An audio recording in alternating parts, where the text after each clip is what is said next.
Salut à toutes, salut à tous, bienvenue pour cette 6e et dernière étape de cette 25e édition du Tour Down Under. J'en ai pas parlé, mais c'est une édition un petit peu anniversaire, puisque c'est la 25e. La première édition du Tour Down Under, c'était en 1999, remportée à l'époque par Stuart O'Grady, qui en est désormais de nos jours l'organisateur. C'est lui qui, de sa voiture, lance la course, qui est l'organisateur de la course désormais. Tour Down Under, j'ai pas parlé en plus un petit peu du palmarès. C'est Simon Gerrans, l'Australien, qui l'a le plus remporté avec 4 victoires dans sa carrière. D'autres coureurs l'ont remporté à 2 reprises. Il s'agit de Stuart O'Grady, donc, qui l'a remporté également en 2001, de l'Allemand André Greipel, du Sud-Africain Daryl Impey, et également de Richie Porte. Et puis, à noter que ce tour a été remporté une fois par un Français. C'était en l'an 2000. Et alors, si vous l'avez, vous êtes très fort, c'était Gilles Ménian, voilà, qui a remporté le Tour Down Under en l'an 2000, pas le plus connu, mais l'un des toutes dernières fois qu'un Français a remporté une course par étape World Tour, donc ça mérite quand même d'être souligné. Allez, on va se pencher plutôt sur cette 6e étape, une 6e étape qui se fera, je vous en avais parlé hier un petit peu de la bouteille un peu trop collante de Juan P. Lopez, c'était pas possible que ça passe, et c'est pas passé, il a été assez logiquement disqualifié.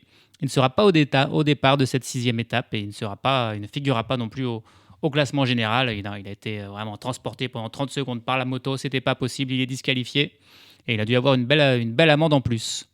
L'étape du jour donc, elle est assez spéciale, elle ne fait que 90 km et en fait c'est 20 fois le même tour de 4,5 km dans les rues d'Adélaïde. C'est quasiment plat, ils nous ont quand même trouvé une petite bosse, mais alors quand je dis petite, c'est vraiment petite. C'est une bosse, ils appellent ça la Montefiore Hill. C'est 300 mètres. 300 mètres à 3,7%. Mais bon, on la montrera à chaque fois. Et il y aura même des points de la montagne à prendre à 2 reprises, mais ça ne changera rien pour Fergus Browning, qui a suffisamment d'avance et qui ne perdra pas son maillot. L'arrivée, ça sera forcément un sprint massif là. L'échappée, ça ne marchera pas. C'est un peu comme l'étape des Champs-Élysées. C'est pas possible pour les échappés. C'est même pas sûr qu'il y en ait. On verra ça. Le grand favori, bien sûr, c'est Sam Welsford qui s'y est imposé à 2 reprises, mais il y aura aussi tous les autres sprinteurs qui n'ont pas encore gagné, comme Phil Bowes, comme Corbin Strong, comme Arne Marit, comme celui dont je vais vous parler qui est mon favori du jour, Tim Thorne Teutenberg, et de nombreux autres qu'on a vus, Matthew Brennan, Henry Hulig aussi, qui a souvent été bien placé dans les sprints. Donc voilà, il y aura du monde pour aller chercher la victoire aujourd'hui sur cette 6e et dernière étape. Par contre, en vue du classement général, à moins d'un coup de folie, avec 9 secondes d'avance, il ne devrait pas y avoir de soucis pour Jonathan Narvaez. Allez, c'est parti. On en termine avec cette 6e étape du Tour Down Under. Chute de Bellocchi juste devant Armstrong qui est parti dans le terrain. Et attaque de Pierre Rolland. Voilà ce que nous disons depuis le début de ce Tour de France. Une chute terrible. Christopher Froome à pied. Mais quelle image du Tour. On n'a jamais vu ça. 100% cyclisme, le podcast du vélo en direct. Ça va Marion? Désolé. Allez, il fait plaisir. Qui c'est qui attaque direct dès le kilomètre 0? C'est l'ami Fergus Browning. Alors qu'il n'a pas besoin d'y aller, puisqu'il a son maillot assuré. Mais voilà, il veut faire honneur à son maillot et il attaque dès le début, dès le kilomètre 0 pour se faire plaisir une dernière fois. Maintenant que le public doit le connaître, connaît son nom, connaît son maillot, son visage, il essaye d'aller à l'avant. Il n'a pas réussi à partir. Remarquez, il a été suivi par d'autres coureurs. Et je ne m'attendais pas à ça. Je pensais qu'on aurait un début d'étape un peu tranquille. Et au final, il y a des coureurs qui veulent prendre le peloton, prendre l'échappée plutôt. Fergus Browning donne tout. Il y a un coureur d'IF qui le suit de près, qui veut lui aussi prendre l'échappée. Et derrière, le peloton est déjà en file indienne. Il n'a pas réussi à partir, Browning. Mais sûr qu'il va réessayer. Il a envie d'être à l'avant, il a envie de se montrer.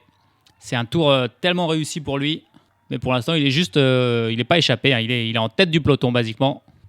C'est un autre coureur, du coup, qui a réussi à partir. C'est un coureur de la Soudal Quick Step qui a pris un petit peu d'avance sur le peloton. Il a derrière lui un coureur de la National Australian Team, mais pas Fergus Browning. C'est Damian Hawson qui est le leader de cette équipe nationale australienne. Et puis, il y a un coureur de la Jayco Alula aussi. C'est Kelland O'Brien pour la Jayco Alula, alors que le Soudal, c'est Casper Pedersen. Voilà, un petit trio là qui a pris un peu d'avance déjà. Casper Pedersen, là, il a les 2 hommes à 10 mètres derrière lui. Il ferait mieux de les attendre un tout petit peu pour qu'ils soient tous les 3 ensemble. Ça serait plus malin. Voilà, les 3 qui sont reliés. Et le peloton qui, cette fois-ci, a a laissé partir. Ils n'ont pas laissé partir Browning, mais ils ont laissé partir ces trois-là. Pedersen, Hawson et Kelland O'Brien. Un Education First est sorti du peloton pour tenter lui aussi de rejoindre l'échappée, mais le peloton qui a décidé de rouler derrière. Pas le laisser partir, il a pris un petit écart quand même, mais ça va vite. Hein. C'est un tracé urbain, mais avec assez peu de virages, des très grandes routes, donc ça file rapidement. Il n'y a que 90 km aujourd'hui, l'étape ne va pas durer 4 heures. Hein. C'est une étape express. Pour l'instant, ils sont toujours que 3 en tête. Est-ce que l'Education First va réussir? Il est un petit peu intercalé, la pile entre le peloton et les échappés. On va voir s'il se fait reprendre ou s'il les rejoint. C'est pas passé pour l'Education First. Il a été repris. On n'a toujours que 3 hommes en tête, mais l'écart n'est pas grand. Hein. Il y a 8 secondes là pour l'instant, donc c'est vraiment minime. C'est vraiment minime, mais le peloton semble un petit peu se calmer. L'écart qui va peut-être un peu grimper. Et puis une petite info. Là, je viens d'apprendre, donc comme je vous ai dit, Juan P. Lopez a été éjecté de la course, mais également la moto qui l'a traîné, aussi bien le conducteur de la moto que celui qui était derrière la moto et qui a tenu cette bouteille pendant 30 secondes. Les deux ont également été virés de la course en plus d'une amende. C'est bien dire que c'était vraiment pas normal ce qui s'est passé là. Hier, c'était vraiment improbable. Improbable. En plus, il l'a fait tranquille avec la caméra derrière lui. Qu'est-ce qui lui est passé par la tête? Ça va à un sacré rythme, hein. Ça va très très très très vite. Les échappés ont réussi enfin à faire un petit écart. C'est resté longtemps autour des 10-12 secondes. Désormais, ils ont 38 secondes d'avance. Ils se sont enfin un peu débarrassés là, de ce monstre du peloton qui était derrière eux pendant très longtemps. Mais on va voir jusqu'à combien ils vont compter d'avance, mais probablement pas beaucoup. Ils s'approchent là du premier sprint intermédiaire. Bon, c'est des coureurs qui sont loin au classement général, donc ils ne vont pas se battre pour les secondes, pour les points. Je pense qu'ils vont passer à travers sans s'en soucier. C'est important quand même de savoir que voilà, il y a 3 hommes devant, ça veut dire que derrière, les autres coureurs pour le classement général, parce que si Narvaez a 9 secondes d'avance sur Romo, derrière, pour le podium, pour les places d'honneur, ça se joue à la seconde et il y aurait pu y avoir des sprints entre des favoris, des membres du top 10 pour gagner des places. Ça ne sera pas le cas, en tout cas pas sur ce premier sprint, puisque ce sont les hommes de tête, les échappés qui passent. C'est le coureur de la Soudal, c'est Casper Pedersen qui passe le premier devant Kelland O'Brien et Damian Hawson. Il passe sur la ligne d'arrivée, hein. C'est là où sera jugée la ligne d'arrivée, c'est la ligne du premier sprint intermédiaire, avec 46 secondes d'avance désormais, donc pour les 3 hommes qui ont enfin réussi à prendre un peu d'avance sur le peloton qui est déchaîné. Et puis allez, j'ai profité de ce moment pour vous parler donc du favori du jour. Donc j'ai choisi, le vrai favori c'est Sam Welsford, mais j'ai déjà fait, donc je suis obligé d'en choisir un autre. Et j'ai choisi Tim Teutenberg et il a fait des bons résultats dans ce Tour de Under. Il a été 4e et de la première et de la deuxième étape, des 2 victoires, donc des 2 étapes terminées au sprint et remportées par Sam Welsford. Il a fini à chaque fois 4e, donc il est dans le coup. Teutenberg, c'est sa première saison professionnelle, hein. Il a 22 ans. C'est un Allemand qui donc roule au sein de la Lidl Trek, l'équipe qui l'a formé. Il ne compte aucune victoire professionnelle, puisque c'est sa première saison. Mais il a quand même remporté quelques succès sur des courses mineures ou en junior. Déjà, c'est un coureur qui vient de la piste, hein. Il a remporté pas mal de succès sur la piste, chez les juniors. Sur route, il a remporté l'an passé notamment Paris-Roubaix Espoir. Mais voilà, ça en dit un peu long quand même sur la qualité du bonhomme. Il a remporté des étapes sur le Tour de Bretagne, sur la Flèche du Sud. Il a remporté le classement général de l'Olympias Tour. Donc voilà, il a des résultats qui ne comptent pas comme des victoires professionnelles puisqu'il ne l'était pas encore. Mais ça montre qu'il est là. Il a aussi allé prendre de 2e place sur des étapes du Giro d'Italia Next Gen, le Giro d'Italia, le Giro Junior. Et donc avec ses 2 4e places déjà là, sur le Tour de Under, il fait un très bon premier tour de carrière. Et on va voir aujourd'hui s'il est capable de faire mieux et peut-être de gagner ou au moins d'accrocher le podium sur ce sprint final qui devrait s'annoncer. C'est en tout cas mon petit favori, ma petite présentation du jour. Et puis c'est un coureur surtout qu'il faudra compter à l'avenir, hein. Voilà, il est jeune, le sprint ça se travaille. Et dans 3-4 ans, on entendra encore beaucoup plus parler de Triple T. C'est son petit surnom, Tim Teutenberg. 56 km de l'arrivée et les 3 hommes passent à l'instant au sommet de la première difficulté du jour. Difficulté entre guillemets, hein, c'est vraiment tranquille, c'est pas la Virunga Hill. Hein. C'est Damian Howson là, qui vient de passer en tête devant Casper Pedersen, Kellan O'Brien qui fermait la marche. On a donc 2 Australiens dans ce groupe d'échappés et un Danois. Et on va faire un petit focus sur l'un d'eux. J'ai choisi Damian Howson, le coureur de la National Australian Team, qui est le leader de cette équipe. Il est donc le coureur le plus expérimenté. La plupart ont 21-22 ans. Lui, il en a 32, l'Australien Damian Howson. Il a roulé pour des équipes professionnelles. Il a longtemps roulé pour la Jayco Alula quand c'était encore la Bike Exchange ou la Mitchelton Scott.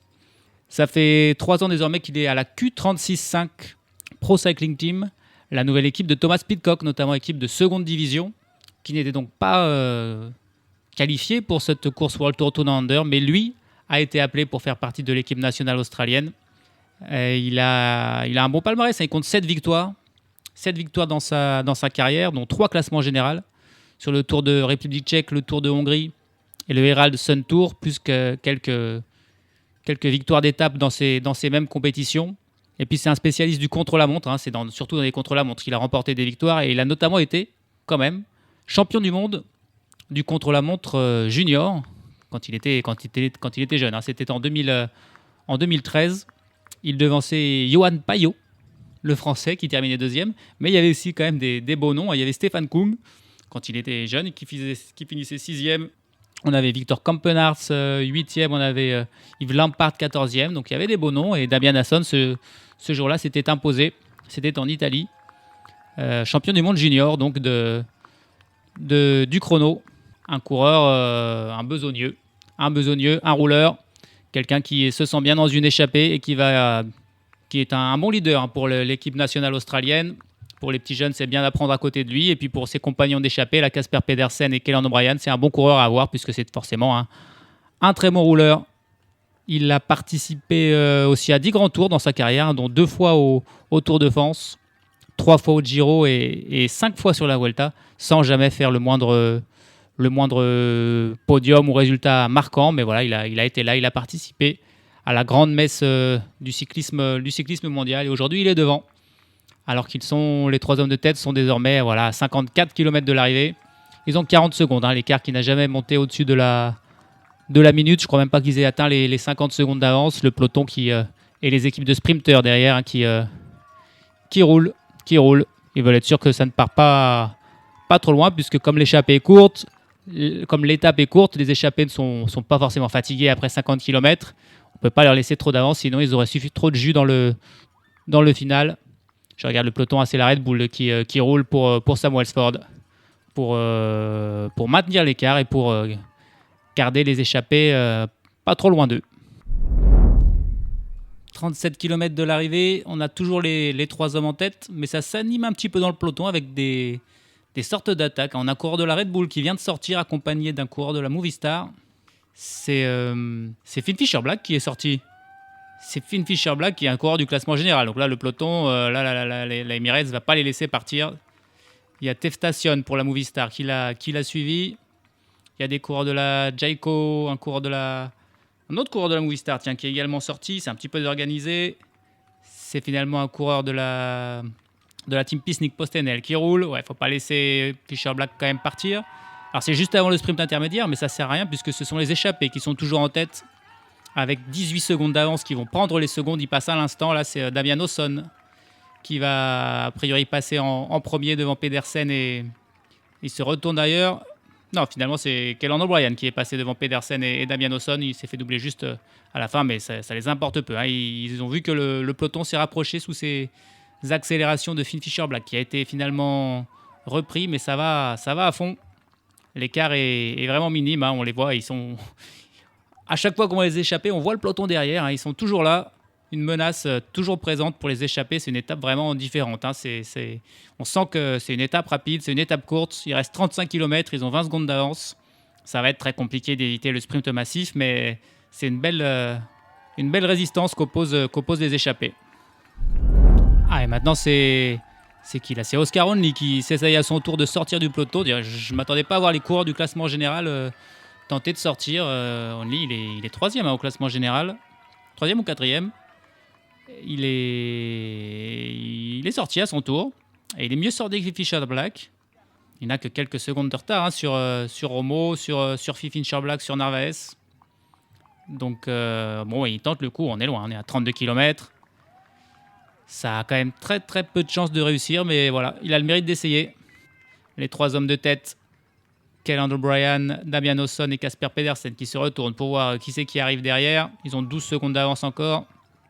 Jaffe, oui, il est 4e au classement général, notre ami Oscar Onley. Et il a fait un petit écart sur le peloton. Bon, il a mi-distance. Je pense qu'il est 6 secondes. Voilà, il a 6 secondes devant le peloton et 6 secondes derrière les échappés. Mais waouh, d'un seul coup, c'est qui c'est Emirates ou c'est Red Bull qui roule. Là, j'arrive toujours pas avec leur maillot. Quand on les voit de loin, c'est impossible de savoir. Mais ils sont arrivés à fond pour rattraper Oscar Onley là. C'était pas possible de le laisser partir. Et voilà, les échappés qui repassent de nouveau sur la ligne d'arrivée. Le peloton, 10 secondes derrière. C'est le 14e tour. Il ne reste plus que 6. Ça va, une vitesse folle cette étape.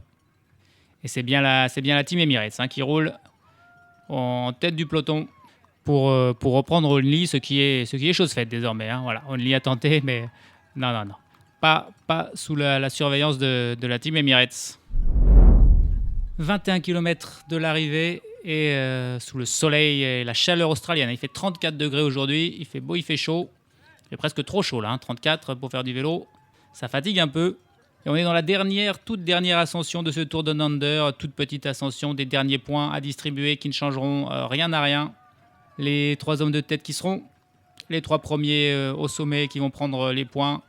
Ça sera toujours pour Fergus Browning le maillot. Il y a de l'enjeu par contre encore sur le maillot du classement général. Ça ne devrait pas échapper à Narvaez, pas plus que le meilleur jeune à Vitten Philipsen.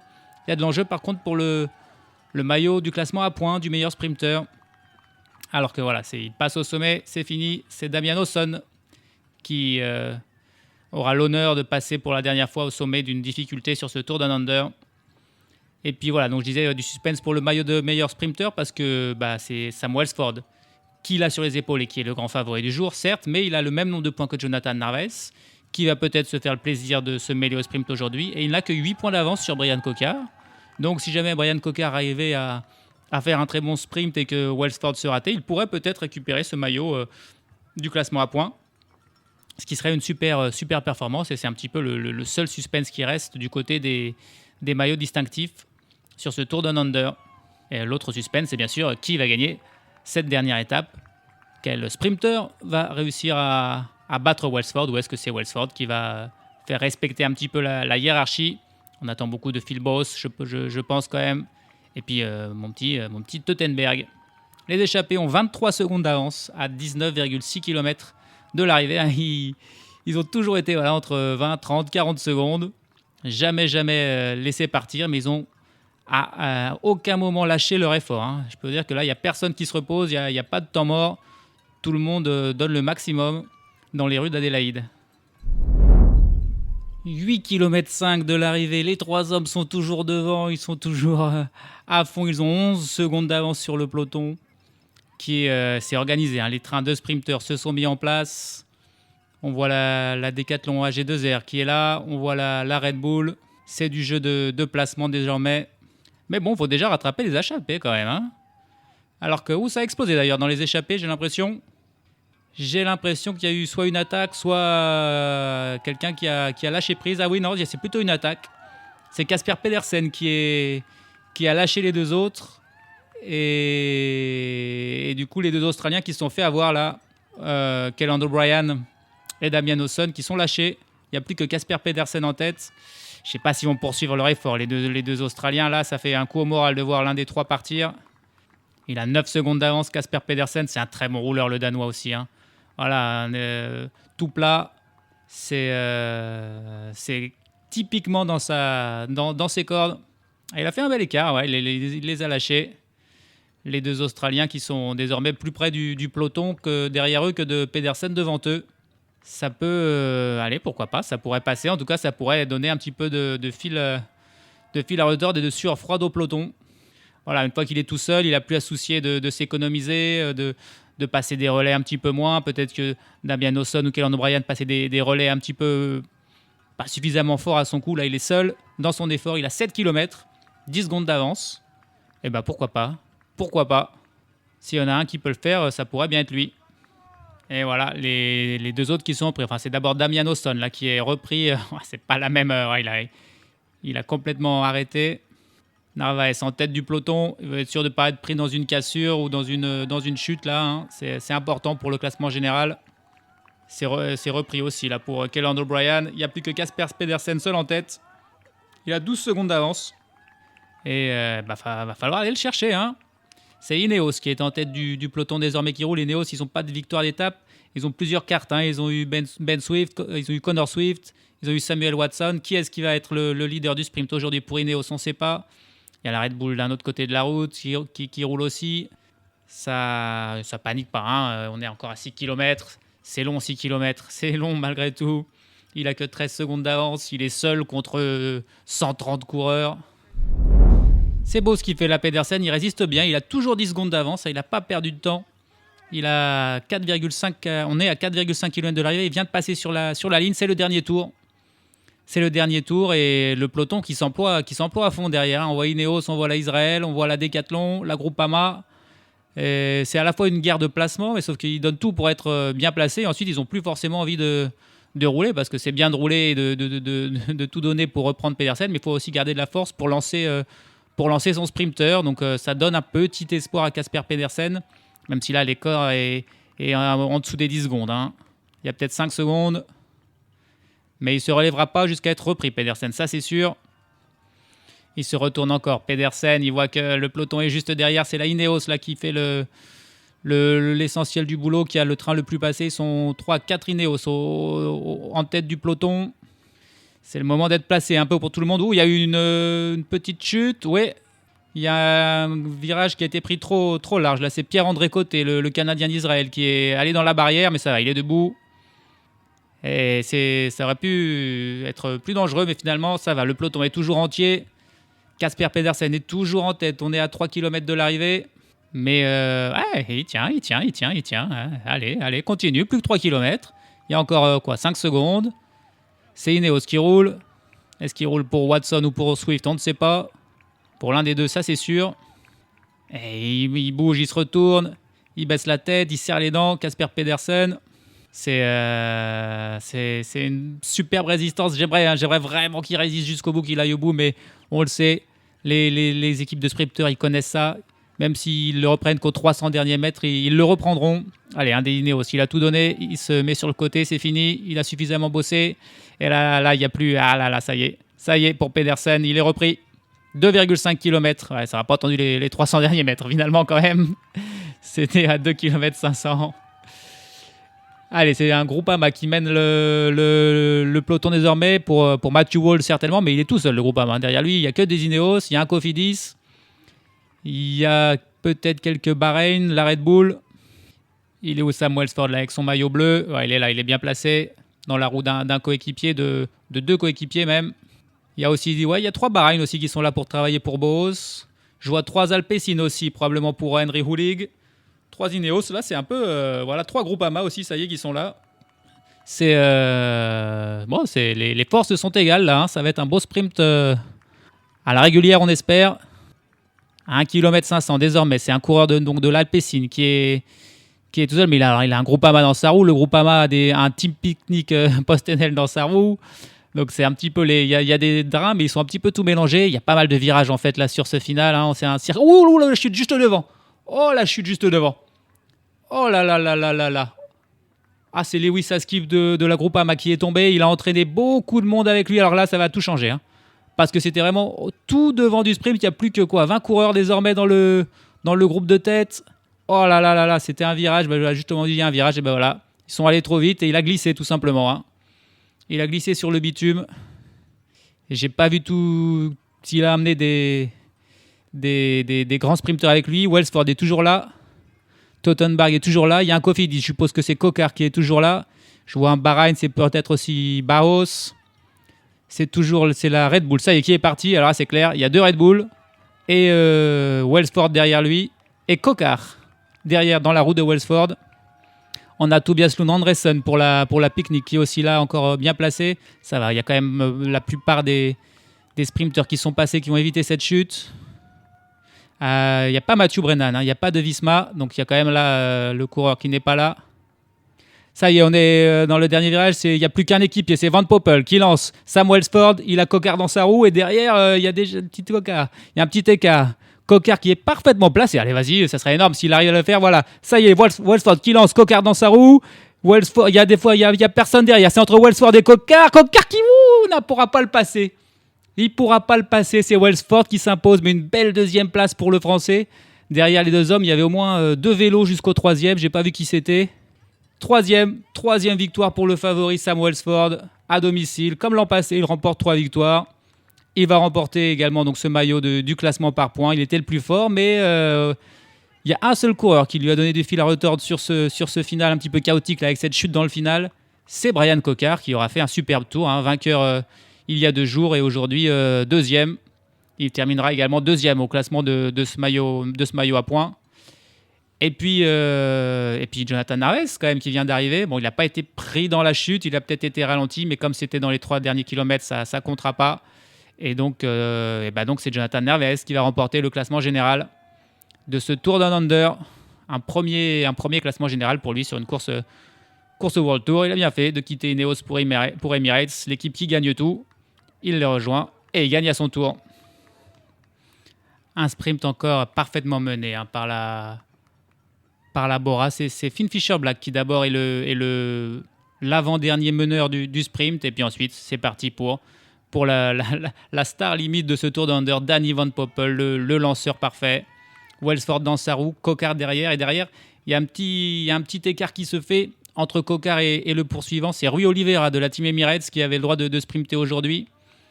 Et du coup, il n'a pas pu suivre Coquard. Coquard était le seul à pouvoir suivre Welsford, mais il n'a pas pu le passer. Il a remonté jusqu'à la moitié de son vélo. Et c'est tout. Et Rui Oliveira s'est fait dépasser sur la fin par Phil Bauhaus. C'est Phil Bauhaus qui complète le podium. Rui Oliveira termine 4e. Et pour vous dire à quel point il y a eu un écart avec le reste, c'est que la 5e place revient à Danny Van Poppel, qui a lancé, qui a déposé Welsford et qui n'a pas coupé son effort cette fois-ci pour ne pas gêner les autres coureurs comme la dernière fois où il avait été disqualifié. Et il finit 5e. Et puis derrière Danny Van Poppel, le top 10 est complété par Henry Hullig de l'Alpecin de Koninck qui était bien là. Tobias Lund Andresen est 7e.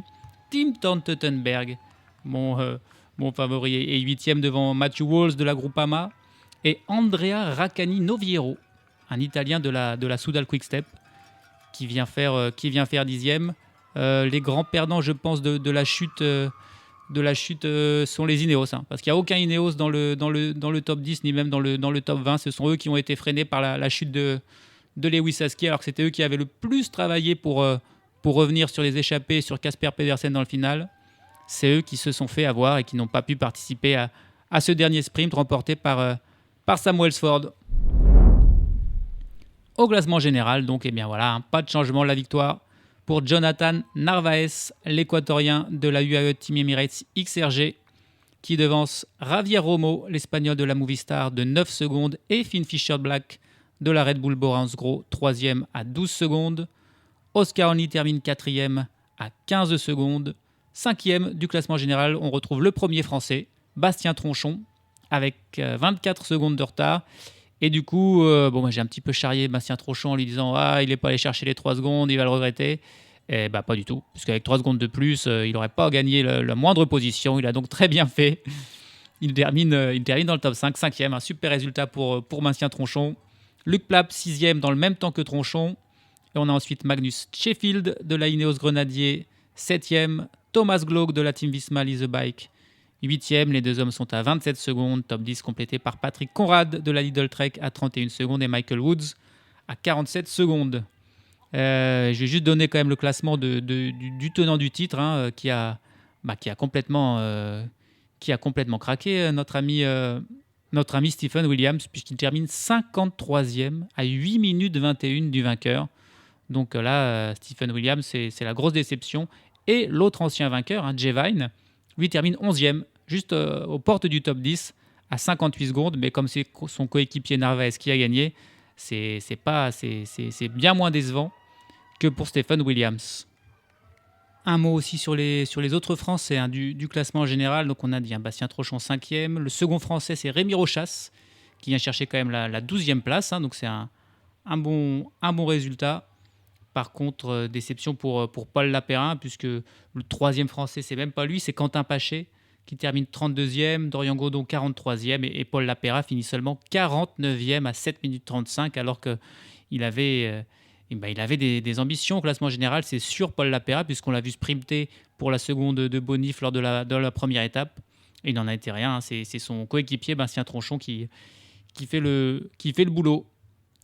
Le classement général, le dernier du classement général. J'ai encore oublié de dire le dernier de la course. Bon, alors je vous dis le dernier du classement général et ensuite le dernier de la course. Sans compter bien sûr tous ceux qui ont été abandonnés, qui ont abandonné ou qui ont été disqualifiés, comme Raphaël Lopez. 134e et dernier, c'est Taco van der Horn de l'Intermarché Venti qui termine à 37 minutes et 5 secondes, mais qui termine. Et donc, alors aujourd'hui, sur cette étape, il y a eu la chute en plus, donc il y a eu pas mal de coureurs qui ont été lâchés dans le final, et notamment les coureurs de la Ineos, Samuel Watson, qui a été le grand perdant de la chute de Lewis Hasky, même s'ils ne perdront pas de temps au classement général.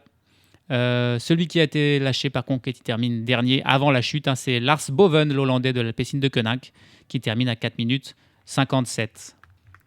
Les autres classements, d'abord le classement par points, forcément, avec 3 victoires, Sam Welsford qui s'impose, mais avec 90 points, il ne termine qu'avec 13 points d'avance sur Brian Cocard, qui fait un très très très joli tour d'un under. Le troisième à ce classement par points, c'est Phil Barros, avec 61 points. Et puis, il y a quand même quelque chose d'assez énorme.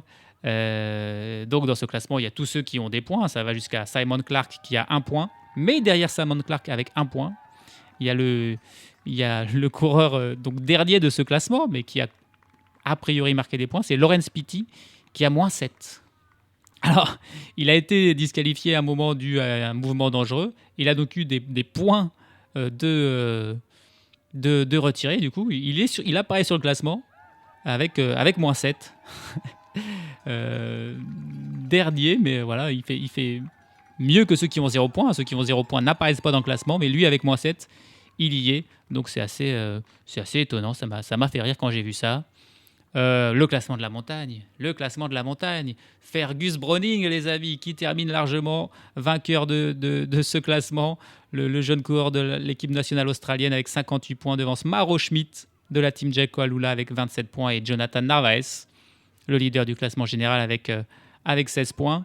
Et puis, puis pareil. Alors dans ce classement, on a le dernier, voilà, celui qui a marqué le moins de points, 36e Michael Hepburn avec 1 point. Mais derrière, on a 2 coureurs en négatif, Danny Van Poppel avec -2 et Laurens Pitty avec -3. Voilà, les 2 coureurs de la Red Bull Bora Hansgrohe qui ont été sanctionnés et qui se retrouvent donc dans ce classement de la montagne alors qu'ils n'ont jamais pris le moindre point de la montagne.